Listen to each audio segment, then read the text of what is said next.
ముఖ్యమంత్రి హోదాలో necklace road చౌరస్తాకు వెళ్ళి అక్కడ స్థలాన్ని పరిశీలించి ఈ చౌరస్తాలో అంబేద్కర్ గారు ఒక పక్కన, జ్యోతిరావు బావులే ఇంకొక పక్కన ఉండాలి అని అక్కడ స్థలాన్ని మిత్రులకు నేనే సూచన చేసిన.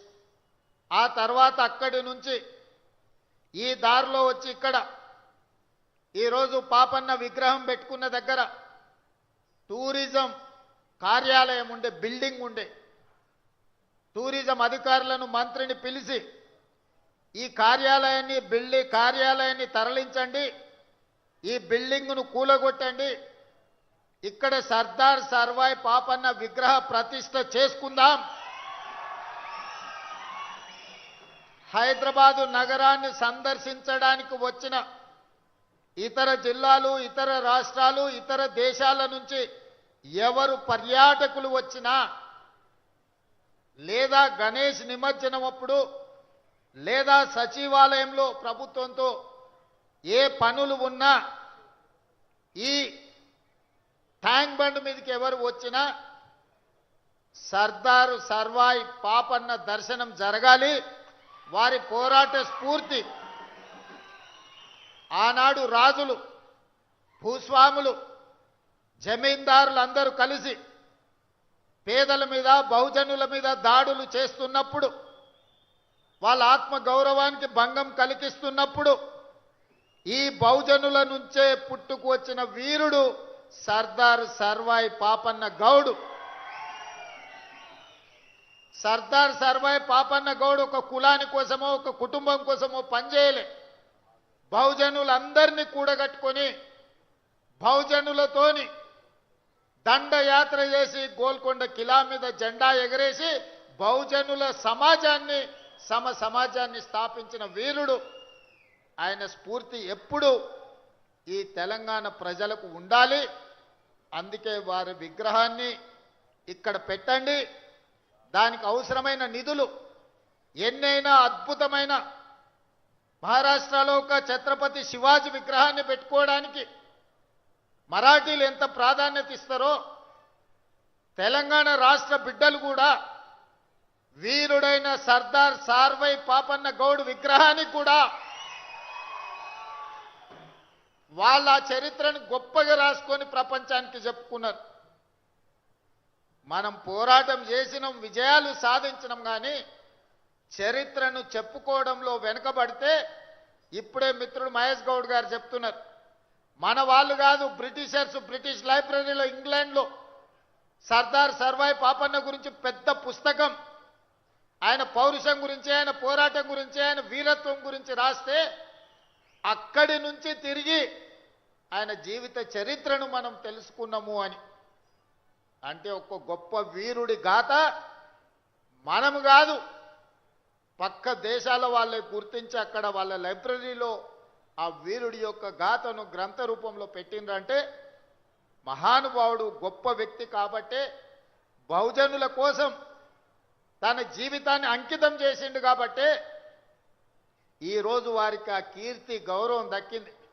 వందల సంవత్సరాలైనా ఈనాడు మనమందరం స్మరించుకుంటున్నాము, వారిని స్ఫూర్తిగా తీసుకుంటున్నాము అని అంటే వారి చేసిన పోరాటం అద్భుతము.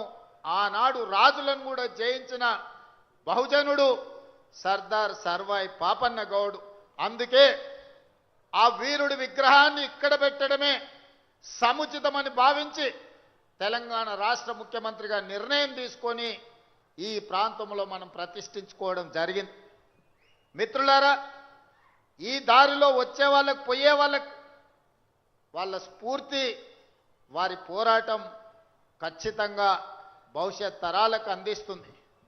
అదేవిధంగా దీన్ని అద్భుతంగా నిర్వహించుకునే బాధ్యత మా గౌడన్నలదే. దాన్ని కాపాడుకొని చాలాసార్లు విగ్రహాలను ప్రారంభించుకుంటాం, కేవలం వర్ధంతులు, జయంతుల రోజు వచ్చి దండ వేసి దండం పెట్టుకొని పోతుంటాం. ఈ విగ్రహం అట్లా కాదు, నిత్యం స్ఫూర్తిని నింపే విధంగా దాన్ని జాగ్రత్తగా ప్రజలకు అందుబాటులో వచ్చే వాళ్ళకు, పోయే వాళ్లకు ఒక స్ఫూర్తినిచ్చే విధంగా అక్కడ కావాల్సిన లైటింగ్, ఇతర ఏర్పాట్లను అన్నిటిని కూడా చేయాల్సిందిగా హైదరాబాద్ ఇన్ఛార్జ్ మంత్రి పొన్నం ప్రభాకర్ గౌడ్ గారికి నేను ఆదేశాలు ఇస్తున్నా. ఈ అమరవీరుల స్తూపానికి ఎంత ప్రాధాన్యత ఉంటుందో వీరుడైన సర్దార్ సర్వాయి పాపన్నకు కూడా అంతే ప్రాధాన్యత ఉండాలి. ఈ పక్కలో ఉన్న మా అభిమాన నాయకుడు రాజీవ్ గాంధీ గారి విగ్రహానికి ఏ ప్రాధాన్యత ఉంటుందో ఆ విగ్రహానికి కూడా ఆ ప్రాధాన్యత ఉండాలి. ప్రభుత్వం వైపు నుంచే నిర్వహణ జరగాలి.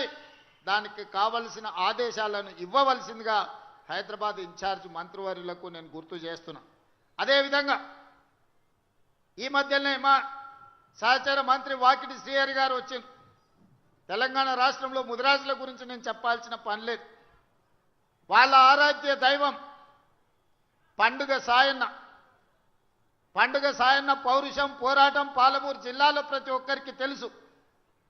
వారి జయంతి గురించి వాళ్ళు వస్తే అక్టోబర్ 22 పండుగ సాయన్న జయంతిని కూడా ప్రభుత్వం అధికారికంగా నిర్వహిస్తుందని మా ముదిరాజ్ సోదరులకు కూడా మాట ఇవ్వడమే కాకుండా ప్రభుత్వం వైపు నుంచి బీసీ సంక్షేమ శాఖ మంత్రిగా పొన్నం ప్రభాకర్ గారిని ఆ బాధ్యత కూడా నిర్వహించమని నేను వారికి సూచన చేస్తున్నా. మిత్రులారా, ఈ ప్రభుత్వం నా ఒక్కడిదో భట్టి గారు ఒక్కరిదో కాదు. ఈ ప్రభుత్వం సామాజిక న్యాయం ప్రజల సంక్షేమం కోసం పనిచేస్తున్న ప్రభుత్వం. ఈ ప్రభుత్వంలో ప్రతి ఒక్కరికి అవకాశం ఉంటుంది. ఆనాడు మల్లికార్జున్ గౌడ్ గారు మా జిల్లా నుంచి పార్లమెంట్ కేంద్ర రైల్వే శాఖ మంత్రిగా గొప్ప సేవలు అందించారు. బాలాగౌడ్ గారు గొప్ప సేవలు అందించారు. చాలామంది ఎంతోమంది నాయకులుగా ఈరోజు కాంగ్రెస్ పార్టీ తరఫున ఎదిగారు. ఆనాడు పిసిసి అధ్యక్షుడిగా నేను, కార్యనిర్వాహక అధ్యక్షుడిగా మహేష్ గౌడ్ గారు గాంధీ భవన్ని నిరంతరం కార్యకర్తలకు